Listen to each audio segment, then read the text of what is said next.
If you've been wondering how proposed changes to the federal milk marketing order could impact your milk check, or perhaps you have asked yourself, would we be better off without a federal order system altogether? Well, today we are taking an in-depth look at make allowances, component changes, and the logistical and financial implications of these recommendations right here on the Uplevel Dairy Podcast. This is the podcast for dairy farm owners, managers, and advisors who are committed to profitability, sustainability, and excellence.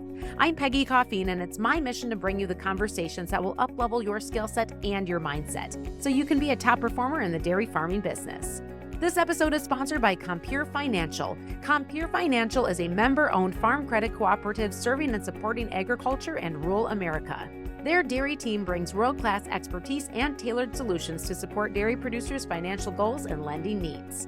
And if you're heading to World Dairy Expo this year, join Compeer Financial for a Tanbark talk on Tuesday morning, October 1st. From 9 to 11 a.m. in the Tanbark, you can join us for the conversation, Securing the Future, a candid conversation about dairy farm transition planning. I'll have the privilege of moderating this panel, which includes the Oxner family as they talk about their own transition, as well as Jared Holt from Ascent Financial and Steve Schwer from Compeer Financial. And Steve joins us on this podcast to give you a sneak peek at what you can expect if you're able to join us in person on Tuesday, October 1st from 9 to 11 a.m. at World Dairy Expo in the Tanbark. As well as if you're not able to join us, he will provide some information on how you can join in and register for live streaming so you can get the same information about transition planning and this powerful conversation from right in your truck, in the tractor, or wherever you might be on October 1st. Our guest on the podcast today is Sara Dorland, a managing partner with Ceres Risk Management. She joins us to share her insights on the federal milk marketing order hearings, emphasizing 5 priority items impacting milk markets and your future milk check. Based in Sun Valley, Idaho, Sara brings 25 years of studying milk markets and assisting dairy producers and manufacturers with market education, forecast, and risk management. Her background includes serving as the Director of Risk Management for Darigold, the 4th largest dairy cooperative in the U.S. In fact, she has lived through the dissolution of the federal order system in parts of Utah and Idaho. Now get ready to hear more about this and more from Sara Dorland.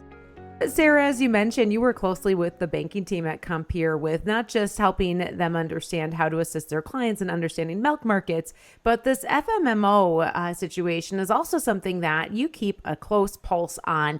And there are 5 priority items that have been asked for in these hearings. And you have been tuning in and sitting through and reading through a lot of this material over the past several months. Give us a little recap. What are those priority items that are on the list?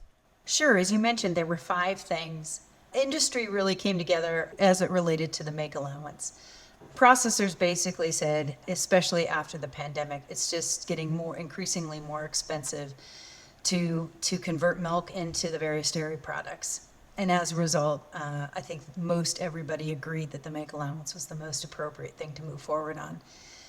The challenge, though, is that's going to reduce dairy producer milk checks. And after the last couple of years, we've had some good years, some bad years. The make allowance ask was pretty good size, and just taking something out of the milk check without looking to incorporate something back in was probably going to be a non-starter. And so we looked at 4 other things. So the industry made 4 proposals. 1 to change the Class 1 differential map and generally to increase those numbers. And again, there's some logic there. It's more expensive to deliver milk from farm to plant these days than it was the last time those numbers were looked at. And so there was some updating and refreshing happening there. To remove barrels from the National Dairy Product Sales Report, or as we lovingly refer to it, the NDPSR. And again, barrels have been, for the last few years, a pretty good sized discount to the cheddar blocks. The combination of blocks and barrels on a weighted average goes into making that Class 3 milk price. And we really focus on Class 3 because, well, almost 50-60% of the nation's milk is going into cheese whey these days, so it's pretty important. And then we have the higher of. Today, we're under an average of plus 74 cents when we go to establish that advanced Class 1 skim price. And so there were some requests to go back to the higher of. Some groups asked to stay with some sort of average of. And we ended up getting a little bit of both. And then we finally have the component changes. And this was a recognition that the milk today is not necessarily 3.5% butterfat, 3.1% protein, and 5.9% other solids. It was a way to make a modification to those numbers to reflect more what the components look like today in milk. So a lot of these recommendations have to do with really bringing up to speed, for one, the costs in today's world related to being able to make dairy products, but also the shift in the higher value and the higher levels of components that have become the norm for a lot of the milk produced in this country, those higher levels of protein and butterfat, and being able to accommodate that. That is correct. A lot of the discussion was around modifying what we have, not necessarily treading new ground. How have these 5 priority items come into play, and what have the recommendations that have come about from them looked like? Sure, I'm going to use a little graphic to help walk us through what this would look like. And this is not exact science, but it gives us a little bit of an idea as to what was happening. So when we look at the make allowance, as I mentioned earlier, that was going to be a deduction to that milk check. And if we look at it, the class 3 make allowance, when we take that big formula that we have and we simplify everything, the make allowance is really going through from about $3.10 to about $4.07 per hundredweight, and that's about a 31% increase. On class 2 and 4, it's going from $2.17 up to $2.91. That was closer to a 39% increase. And so when we look at those proportionately, like I said, about 60% of the milk in the country, around there, it falls under that class 3 camp. And then if we take about 20% of the milk under the class 2 and 4, what we end up seeing is that remaining 20% really had to jump up somewhere in the neighborhood of about $3.85 on average. So what we ended up seeing was a pretty good size increase in those class 1 differentials throughout most parts of the country. A lot of this was, I would say, east of the Ohio River Valley. We saw pretty sizable jumps, in some cases over $2 a hundredweight. Out west, the increases were more modest, and that's simply because we still have a lot more agriculture, a lot more dairy cows than we do people, and that certainly balances things out because those milk sheds are much, much bigger and able to supply those bottling plants. USDA did agree, and in their recommended decision, they have removed barrels from the National Dairy Product Sales Report. And so that one I think might be a little bit of a push. While barrels over the last several years have been a discount, and that has reduced that class 3 milk price. We're on 8 months into the year, 7 of the 8 months, barrels have been higher than blocks. So that might not necessarily be the case going forward. There's just really no guarantee. Under current markets, if we looked at just this year, it would suggest that milk price is going to be a little bit lower.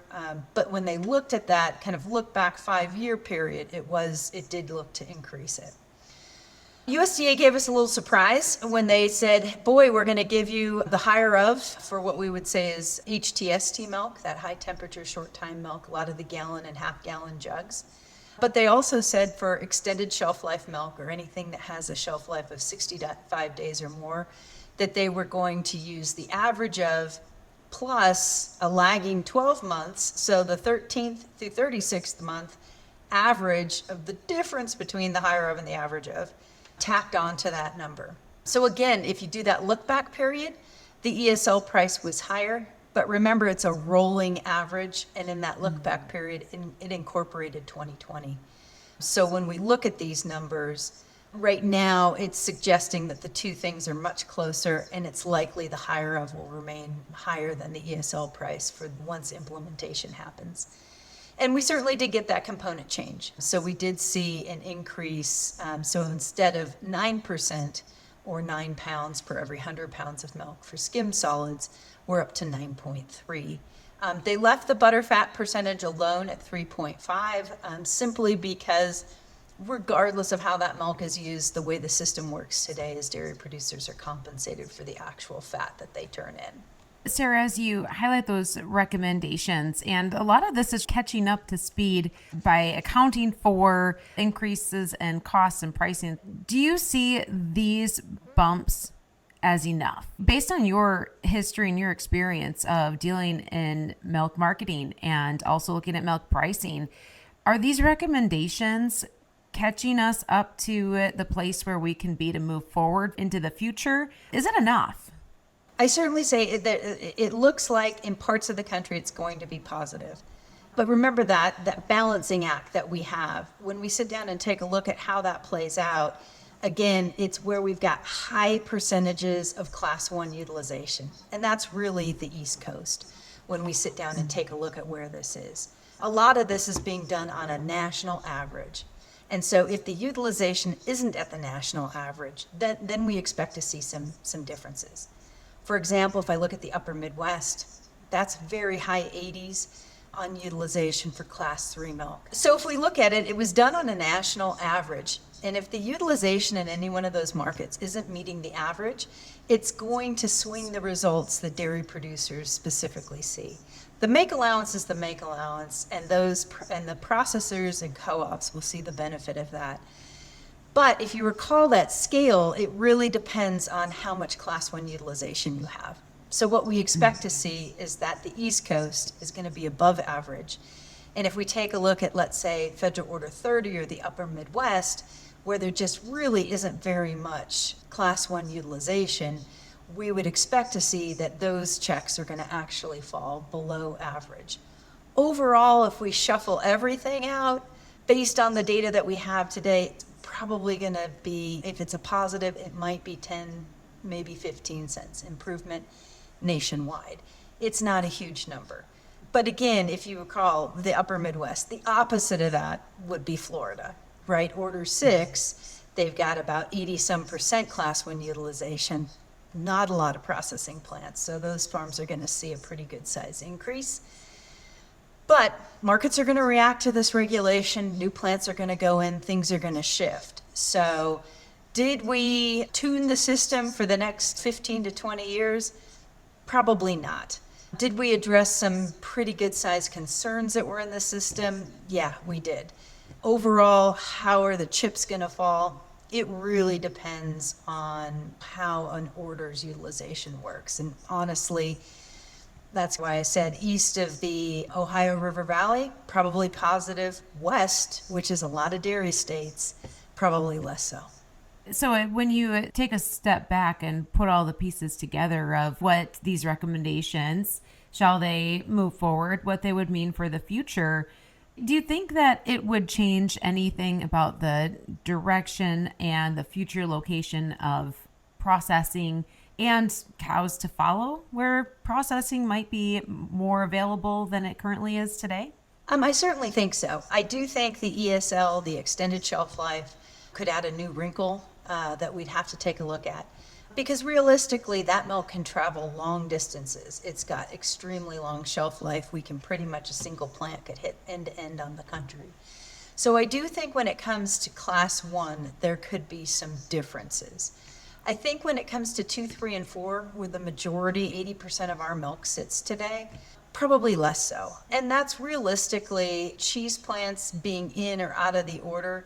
They're somewhat indifferent. If they want to participate in the order, they will be. A lot of cheese plants don't participate in those federal order systems.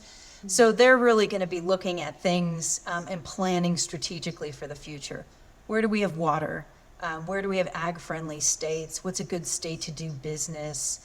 Do we have the resources to support the farms that are going to support the plant? I think that's where 2, 3, and 4 plants are going to make a lot of their decisions, far less so than what we're seeing coming out as an outcome of this hearing. So when it comes to these recommendations for the federal milk marketing order, talk a little bit about the control and the power that's in the hands of producers to have a say in what's going on. Yeah, so absolutely. So this is, as we said, it's the USDA's recommended decision. Now, currently, we're in the 60-day window where people can provide comments, and those will be due by September 13th. Anybody can provide comments to the USDA as to how they think this may impact their business. So certainly that's a place where dairy producers can have a voice in this process. After that, the USDA is going to come out with the final recommendation. And once we have that, the next step in this process is the producer referendum. And effectively, this system exists today because dairy producers choose to have it in place. And so that ultimately, the biggest decision will fall on dairy producers. Now, how that plays out really depends on whether you're affiliated with a co-op or whether you're an independent. If you're an independent dairy producer, you can cast your vote independently. If you're with a co-op, most co-ops tend to block vote.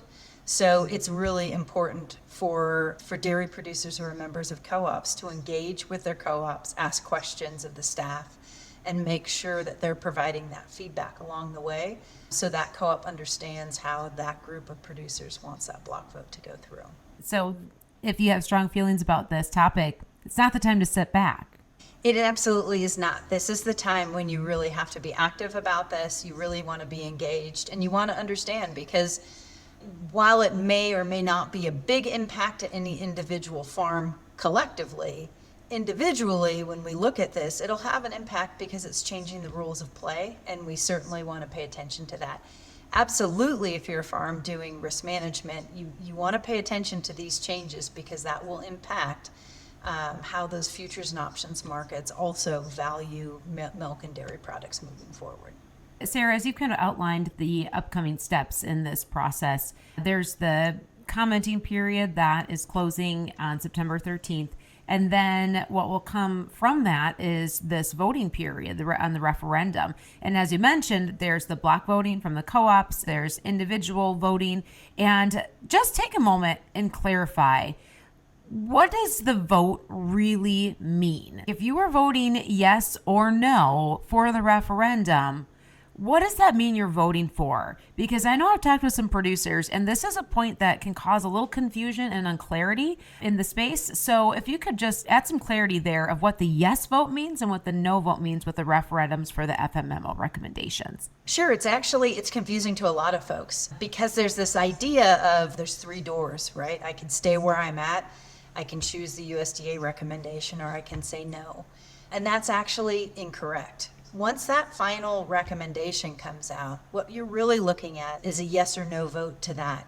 Yes, I accept the order under the new rules, or no, I do not, in which case the order ceases to exist. That's one of the reasons why we don't do this that often, because anything that we're reviewing makes the entire order subject to potentially going away. And that's something that I certainly believe there is value in the system.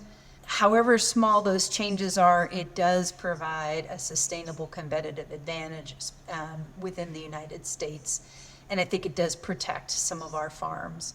But when we sit down and take a look at it, the vote is particularly confusing because today effectively no longer exists. It's what is the USDA recommending and what do those rules look like? Yes or no to those rules, in which case there is no more order. And when you say that, no more order, that's something else that producers are wondering about too. What would happen if the FMMO was voted out? And this is actually something that you have some firsthand experience with. So I want you to tell us a little bit about your experience and answer that question at the same time. Yeah, I can tell you in my career at a co-op, I lived through the Idaho and Utah order being voted out. So what I can say is the next day after the order's voted out, the sun rises, the birds sing, and so life will move on. But it does take a little bit getting used to. Things certainly change, competition changes, but there are some things that would be different if that were the case. What really ends up happening is, okay, did all the orders get voted out? Did some orders get voted out? And then there's a series of questions asked as to, okay, what does this mean?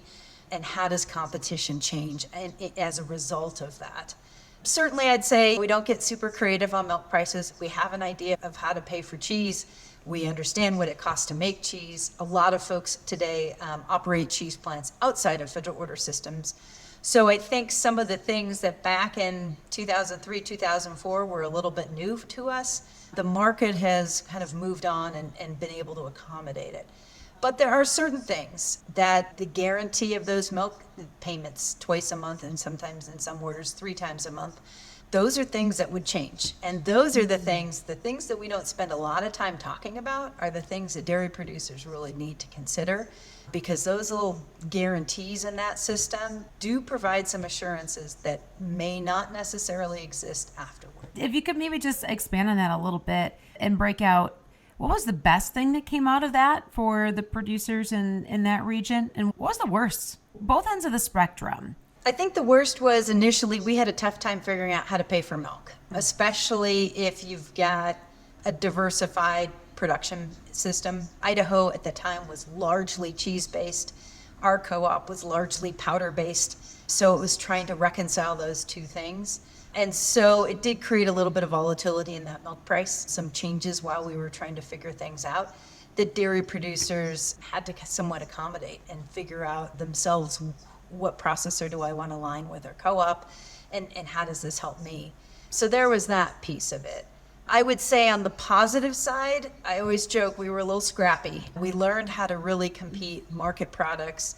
We tried to figure out ways to somewhat buffer those farms from some of the decisions that the co-op was making so that they could run their farming operations and know from a dairy production perspective, they understood what their milk price was going to be. And so I think the biggest thing that did is we became very good at competing. We really dialed in our risk management, and we really worked to kind of stabilize that milk check, at least make it more predictable so that farms could make their own business decisions, which in the end, I think everybody benefited from that. It really pushed and forced a more stringent approach to risk management and business management, and really taking ownership and understanding of what's going on with milk and the value of it and marketing of it. Whereas when we rely on a system that does it for us, there's certain things you don't have that control over. But in your case, you really saw where it pushed the envelope on a more focused approach to the business side and risk management side. I think that's the case, and I think as dairy becomes more diverse, as our markets move quicker, we spend a lot more time exporting products. Those are all things that I think over time industry is going to continue to tackle. And at some point, we're going to have to reconcile that with the federal order system. It's still a largely domestic fluid milk-based system, when clearly we've had a discussion where 80% of our milk's going into anything but a bottle. It's a big shift that we'll have to address moving forward. From what I'm hearing from you, Sarah, you see this as part of our way to position U.S. dairy industry more competitively in the export market. Yeah, what I would say with regard to the export market is federal order system, no federal order system, risk management, exporting, we've been able to do it in both systems, and I think we've done it quite successfully. I think where I'm looking at it is just every year we add more cheese, more butter, more powder. That's one more pound of product that we're going to see in that export market. And we certainly want to take a look at not only how can we tweak the system we have, but is there actually a way to modernize it, to provide the benefit that it does and to retain those things that do help dairy producers, but also recognize that the markets move faster. We are not primarily a fluid milk market any longer. Are there things that we can do to more align with where dairy needs to be in the next, let's say, 10 to 20 years? Well, Sarah, thank you for giving us a snapshot on what's been going on, these priority items from the FMMO hearings, the recommendations, how producers can still sneak in a voice to be able to have their thoughts heard and have a say in what is happening in the order system, and also the upcoming referendum. And what's the timing on that, Sarah? When will that vote be taking place? We don't know yet. I think there's some belief that it might happen before the end of this year, or it may happen early next year. Both timelines, just pay attention to sometime around the holidays. Start going into a watch and looking for an announcement on the referendum. Yes, and make sure you take the opportunity to have a voice in the scenario, whether it's through your co-op's block vote or casting your own vote for whether you are a yes or a no for those recommendations in that referendum. If you could summarize in 1 minute anything that we didn't cover today that dairy producers need to know about this topic or what you are dealing with on a daily basis. Yeah, I know risk management, whether it's DRP, Dairy Margin Coverage Program, futures and options markets. A lot of our dairy producers spend a lot of time working on those things. Understand what these changes could mean. Talk to your service providers, talk to your banks, Talk to your accountants, ask them what that could potentially mean for your risk management activities and any contracting you've already got in place so that there's really no surprises. Excellent. Well, thank you for those parting words, Sarah, and thanks for joining us today on the Uplevel Dairy Podcast. Thanks for having me. Joining me here today on the Uplevel Dairy Podcast is Steve Schwer from Compeer Financial. And Steve, there are some exciting things that Compeer has planned for World Dairy Expo this year, including a Tan Bark Talk scheduled for Tuesday, October 1st, starting at 9 a.m. This is a 2-hour conversation on securing the future, a candid conversation about dairy farm transition planning. Now, Steve, this is a very hot topic with dairy producers and professionals in the industry right now. Give us a little sneak peek. You're going to be one of the experts on this panel, on this Tan Bark Talk on October 1st. What can people expect if they are in the seats at World Dairy Expo or tuning in online virtually? Well, thanks, Peggy. Yeah, what you'll encounter is a real life example of an operation that's gone through a dairy farm transition plan. We have a next generation that was very interested in being part of the farm. We had the older generation that was looking to get out. So we have a perfect mixture of new and old. The timing of the transition works out perfect, and people will get a really good experience about what real life was like to go through this process. It's a very long process. It doesn't happen overnight, but the conversation needs to start very soon for a lot of operations. Who are the other experts that will be joining you on that panel, Steve? We'll have some experts that actually deal with transition planning on a day-to-day basis. There'll be some legal people on the panel as well. So when anybody starts a transition process, you want to get the people, your team together. You want to get your legal professionals, talk to your lender, talk to your tax person, because there's a lot of implications on any kind of transition planning. To talk is better to do it now than later. And again, you'll see a real life example of people that dedicated themselves to sitting down and actually going through this process. It's a topic that gets pushed aside very often, but in the dairy industry today, the way assets are valued and the value of all these farms, we need to have this conversation really soon. Steve, the experience that Compeer Financial is bringing to those that will be in the audience for the Tan Bark Talk and those that are tuning in online virtually is really feeling like they're in the room, sitting down with the family and that advisory team of people that they've surrounded themselves with to have these tough conversations, to make these big decisions so that they can do exactly what they want to do, and that is transition their family dairy farm. And for those that are able to be there in person, there's a special little perk that they get for joining us on the Tan Bark. And what's that special little perk that those get that are there to join us right in person at World Dairy Expo? Well, if anybody attends World Dairy Expo, they know the longest line for the food line is usually the cheese stand. So anybody in attendance can get a voucher and a coupon to get an item at the cheese stand. So that's a very popular food at World Dairy Expo. And if you're in attendance, we'll certainly take care of you with that. Now, can you give them a fast pass for the cheese stand too, Steve? Can you hook them up with that? Well, that we'll try, but I think you have to stand in line like everybody else. Those that are able to join us, Steve and I, and other experts and a family that has gone through a family farm transition, those that are able to join us in person, get that voucher for a free grilled cheese while they're there. And the best part is that even if you can't be there with us on Tuesday morning, you can actually tune in virtually. So you can register at compeer.com, and there's a link in the show notes so you can easily just jump online, register, and then you'll be able to tune in live for this conversation. And once again, this is the Tan Bark Talk at World Dairy Expo, Tuesday morning, October 1 from 9 to 11 a.m. on Securing the Future, a candid conversation about dairy farm transition planning. And Steve, thanks for joining us for a little sneak peek of what we can expect at World Dairy Expo and the Tan Bark Talk.